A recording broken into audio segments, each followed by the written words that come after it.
இறையேசுவில் அன்பார்ந்த சகோதர சகோதரிகளே, லூர்து அன்னையினுடைய அன்பு பக்தர்களே, மதுரை கோப்புதூர் புனித லூர்து அன்னை திருத்தலத்தின் 106வது ஆண்டு திருவிழாவிற்கு உங்கள் அனைவரையும் அன்போடு வரவேற்கின்றோம். அன்னையோடு அகமகிழ என்ற சிந்தனையோடு இந்த ஆண்டில் பிப்ரவரி 6ஆம் தேதி முதல் 15ஆம் தேதி வரை நடைபெறக்கூடிய இவ்விழாவில் பங்கேற்று அன்னையின் அருளையும் ஆண்டவர் இயேசுவினுடைய ஆசீரையும் பெற உங்கள் அனைவரையும் அன்போடு வரவேற்கின்றோம். நம்புங்கள், ஜெபியுங்கள், நல்லதே நடக்கும்.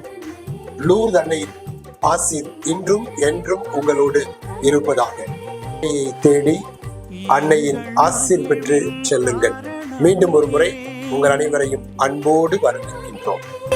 அன்னையே புதூர் வாழ் லூர்து அன்னையே,